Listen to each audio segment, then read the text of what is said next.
Hai teman lulus, jumpa lagi di video kita belajar bersama saya, Khairul Umam. Nah teman lulus, di kesempatan kali ini kita akan membahas soal TWK CPNS yang hot banget. Untuk pembahasan kali ini akan sangat spesial, karena apa? Karena nanti kita juga akan bahas materi. Jadi pembahasannya nanti bakalan lengkap banget dan cocok untuk kalian yang sedang bersiap-siap dalam menghadapi tes SKD CPNS 2021 nanti. Jadi tanpa berlama-lama, mari kita saksikan video kita belajar. Oke teman lulus, kita langsung menuju ke nomor 1.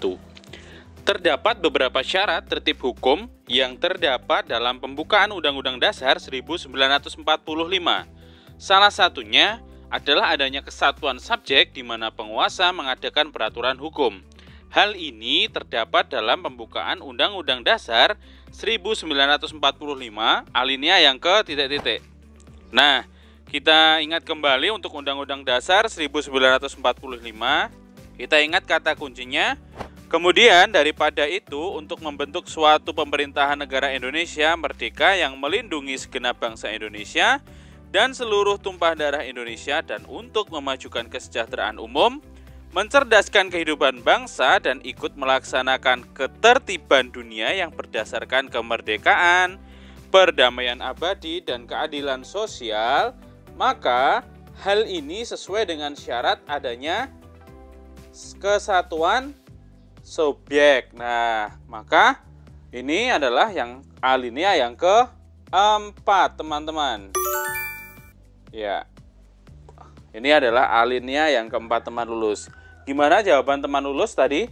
Benar atau belum benar? Nah, oke, sekarang kita lanjut ke yang berikutnya. Lanjut untuk yang nomor 2, teman lulus. Dalam pasal 1 ayat yang ketiga, Undang-Undang Dasar 1945 disebutkan bahwa negara Indonesia adalah negara hukum. Nah, ciri-ciri dari negara hukum adalah, coba teman lulus jawab dulu di selembar kertas. Kemudian mari kita bahas. Secara umum, itu pada setiap negara hukum dan itu akan terlihat ciri-ciri adanya jaminan perlindungan hak asasi manusia, kekuasaan kehakiman atau peradilan yang merdeka, legalitas dalam arti hukum, yaitu bahwa baik pemerintah, negara maupun warga negara dalam bertindak harus berdasar atas melalui hukum. Jadi untuk yang nomor 2, jawaban yang paling tepat adalah yang C, teman lulus. Nah, perlu diingat kembali untuk Undang-Undang Dasar 1945 itu juga telah diamandemen. Nah, di bab yang pertama itu ada di bentuk dan kedaulatan, pasal 1 itu bunyinya, negara Indonesia ialah negara kesatuan yang berbentuk republik. Pasal 2 adalah kedaulatan berada di tangan rakyat dan dilaksanakan menurut Undang-Undang Dasar. Dan pasal ketiga adalah negara Indonesia adalah negara hukum. Oke, teman lulus, kita menuju soal yang nomor 3. Pasal 6A ayat yang pertama berbunyi, Presiden dan Wakil Presiden dipilih dalam satu pasangan secara langsung oleh rakyat. Penambahan pasal 6A ayat 1 dilakukan pada saat amandemen yang ke ... Coba diingat terlebih dahulu, teman lulus. Ada di bab yang ketiga, yaitu di kekuasaan pemerintahan negara. Pasal 6A bunyinya, Presiden dan Wakil Presiden dipilih dalam satu pasangan secara langsung oleh rakyat. Nah, pembahasannya demikian. Silahkan tulis dulu jawabannya. Oke, kalau sudah, kita bahas. Penambahan pasal 6A merupakan hasil dari amandemen yang ketiga yang dilakukan pada tanggal 9 November 2001. Jadi ini yang tepat adalah yang A. Bagaimana teman lulus progres sejauh ini? Sudah benar semuakah? Yuk kita lanjut ke soal yang berikutnya.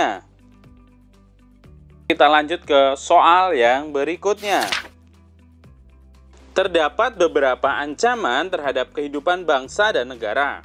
Salah satunya adalah ancaman yang bersifat tradisional. Berikut ini merupakan contoh ancaman terhadap kehidupan bangsa negara yang bersifat tradisional. Adalah Ya, silahkan teman lulus jawab dahulu. Oke, sudah. Kita ingat kembali, untuk ancaman dalam bela negara atau yang non-militer itu ada di bidang demografi, geografi, sumber kekayaan alam dan lingkungan hidup, ideologi, politik, dan bidang ekonomi. Yang terakhir adalah bidang sosial, budaya, dan teknologi. Ancaman dalam bela negara atau dalam militer itu yaitu separatisme, pelanggaran kedaulatan negara kesatuan Republik Indonesia yang menuntut daya diplomasi pertahanan Indonesia, kemudian invasi atau agresi militer negara lain yang menuntut kesiapan implementasi Sishan Kamrata dan strategi perang berlarut untuk menghadapinya, kemudian pelanggaran wilayah yang dilakukan oleh negara lain baik menggunakan kapal atau pesawat non-komersil, spionase yang dilakukan negara lain untuk mencari dan mendapatkan rahasia militer, sabotase untuk merusak instalasi penting militer dan objek vital nasional yang membahayakan keselamatan bangsa, dan perang saudara yang terjadi antar kelompok masyarakat bersenjata dengan kelompok masyarakat bersenjata yang lainnya. Nah, dalam ancaman tradisional ini, pelakunya itu adalah suatu negara. Dilakukan dalam bentuk agresi militer kepada negara lain. Jadi yang cepat adalah yang C, teman-teman. Kita masuk ke nomor 5. Faktor eksternal penyebab korupsi berasal dari lingkungan sekitar yang dapat mempengaruhi pemikiran dan tindakan seseorang sehingga melakukan korupsi. Terdapat beberapa penyebab korupsi dilihat dari faktor eksternal. Salah satunya adalah adanya kebutuhan akan ekonomi yang lebih baik sehingga mempengaruhi seseorang dalam bertindak. Misalnya, gaji yang tidak sesuai dengan beban kerja itu juga mendorong seseorang melakukan korupsi. Faktor penyebab korupsi yang dimaksud adalah, silahkan teman lulus jawab dulu. Teman lulus, kecurangan ini terjadi karena biasanya ada yang pertama adalah keserakahan atau greed, yang kedua adalah kesempatan atau opportunity, ketiga kebutuhan atau needs, yang keempat adalah pengungkapan atau expose. Nah, kata kuncinya di sini adalah adanya kebutuhan ekonomi yang lebih baik sehingga mempengaruhi seseorang dalam bertindak. Nah, ini adalah kata kuncinya. Jadi ini jawabannya adalah faktor ekonomi. Kita lanjut ke soal yang nomor 6. Ius sanguinis sendiri berasal dari bahasa Latin yang artinya rule of blood atau hukum berdasarkan garis keturunan atau hubungan darah. Lokasi di mana anak tersebut lahir itu tidak begitu dipedulikan oleh negara-negara yang menganut konsep ius sanguinis. Yang terpenting adalah hubungan darah anak tersebut dengan orang tuanya. Jika orang tuanya memiliki kewarganegaraan A yang menganut ius sanguinis, maka anak tersebut otomatis memiliki kewarganegaraan A juga. Poin-poin penting menyangkut aspek ius sanguinis dalam hal pembelian kewarganegaraan kecuali titik-titik. Silahkan teman lulus jawab dulu. Oke, teman lulus, kita bahas ius soli itu merupakan hak mendapat kewarganegaraan yang diperoleh seseorang berdasarkan tempat lahir di wilayah suatu negara. Contoh negara penganutnya adalah Argentina, Brasil, Kanada, Chili, Kuba, Dominika, Fiji, Grenada, Pakistan, Paraguay, Peru. Kemudian ius sanguinis itu merupakan hak kewarganegaraan yang diperoleh seseorang berdasarkan kewarganegaraan ayah atau ibu biologisnya. Ini semacam asas keturunan atau pertalian darah. Contoh negara penganutnya adalah Belanda, Filipina, Indonesia, Inggris, Jerman, Tiongkok, Spanyol, Turki, Yunani. Nah, berikut ini adalah beberapa poin penting menyangkut aspek ius sanguinis dalam hal pemberian kewarganegaraan. Yang pertama, negara yang menganut asas ius sanguinis umumnya merupakan negara dengan yang menganggap ras dan keturunan itu sangat penting. Yang kedua, jika diperhatikan, asas ius sanguinis itu cukup populer di negara dengan sejarah kekaisaran yang berada di Eropa dan Asia Timur. Tujuan dari asas ius sanguinis adalah untuk mempertahankan atau melestarikan suatu garis keturunan agar tidak hilang. Kemudian penggunaan asas ini dalam menentukan status kewarganegaraan mengakibatkan munculnya kelompok etnis menjadi mayoritas di suatu negara, dan penduduk negara yang menganut asas ius sanguinis mempunyai peluang lebih besar untuk membangun komunitas di negara-negara lain. Contohnya ada komunitas Chinatown dan Little India yang tersebar di hampir semua negara. Nah, ini poinnya adalah kecuali. Jadi kecuali yang mana? Kecuali yang C. Ya, kita ingat di sini ada kecuali. Jadi kecuali yang C.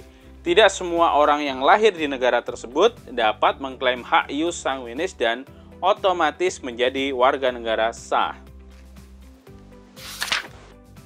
Kita lanjut ke soal yang nomor 7. Sebagai seorang kepala suku di Pulau W, Pak Huan selalu menerapkan sikap saling menghormati dan menghargai kepada suku lain. Sebagai contoh, ketika ada kunjungan dari suku lain, Pak Huan menyarankan kepada anggota sukunya untuk memperlakukan tamu tersebut dengan sepenuh hati. Pak Huan menyarankan agar menganggap tamunya tersebut sebagai keluarga. Pak Huan memahami bahwa semua suku adalah bagian dari Negara Kesatuan Republik Indonesia yang harus dijaga keutuhannya. Semua suku harus saling menjaga dan menciptakan hubungan harmonis agar tercipta persatuan dan kesatuan bangsa. Sikap Pak Huan ini sesuai dengan prinsip Bhinneka Tunggal Ika, yaitu, silahkan dijawab dulu teman lulus. Oke teman lulus, Bhinneka Tunggal Ika itu merupakan semboyan negara Indonesia. Diatur juga dalam PP nomor 66 tahun 1951. Bhinneka Tunggal Ika sendiri itu mengandung arti walaupun berbeda-beda tetapi tetap satu. Istilah ini ditulis oleh Empu Tantular dalam kitab Sutasoma pada masa kerajaan Majapahit. Nah, urgensi Bhinneka Tunggal Ika di dalam negara persatuan itu merupakan semboyan yang mengungkap persatuan. Keragaman itu harus disatukan tetapi tidak boleh diseragamkan. Keberagaman yang ada diantaranya keberagaman suku, agama, ras, etnis, budaya, bahasa. Nah, di sini kata kuncinya adalah sebagai seorang kepala suku di Pulau W, Pak Huan selalu menerapkan sikap saling menghormati. Nah, jadi ini jawabannya adalah toleran dalam perbedaan, saling toleransi dalam perbedaan yang ada. Teman lulus, kita masuk ke soal yang nomor 8. Teori yang dicetuskan oleh G.W.J. Drewes yang lantas dikembangkan oleh Snodgrass, J.P. Snaple, W.F. Stutterheim, J.P. Moquit hingga Sucipto Wiryo Suparto ini meyakini bahwa Islam dibawa ke Nusantara oleh para pedagang dari Gujarat, India pada abad ke-13 Masehi. Kaum saudagar Gujarat datang melalui Selat Malaka dan menjalin kontak dengan orang-orang lokal di bagian barat Nusantara, yang kemudian melahirkan kerajaan Islam pertama di Indonesia, yakni, silahkan dijawab dulu. Yakni jawabannya adalah yang E, Kerajaan Samudra Pasai. Di manakah kerajaan ini terletak? Jadi kerajaan ini terletak di Aceh dan merupakan kerajaan Islam pertama di Indonesia. Kerajaan ini didirikan oleh Marasilu pada tahun 1267 Masehi. Kerajaan Samudra Pasai ini terletak di Lok Sumawe, pantai timur Aceh. Sultan Malik As-Saleh adalah sultan yang pertama. Sultan Muhammad atau Malik Al-Tahir itu pada tahun 1297 sampai dengan 1326. Dilanjutkan oleh Sultan Ahmad atau Malik Az-Zahir dari tahun 1326 sampai dengan 1348, serta dilanjutkan yang terakhir oleh Sultan Zainal Abidin. Bukti peninggalan dari Kerajaan Samudra Pasai adalah makam Raja-Raja Pasai di Kampung Gedong, Aceh Utara. Kemudian juga ditemukannya dirham atau mata uang emas murni. Baiklah teman lulus, sekian dulu pembahasan TBK CPNS pada kali ini.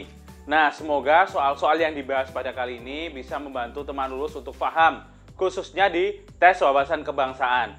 Nah, teman lulus, kalian semua juga bisa mendownload aplikasi Kita Lulus. Karena apa? Di aplikasi Kita Lulus ini banyak soal, banyak tryout, dan banyak pembahasan yang menarik. Cukup dengan 29.000 kalian bisa mengakses sepuasnya. Nah teman lulus, sampai jumpa di Kita Belajar lainnya.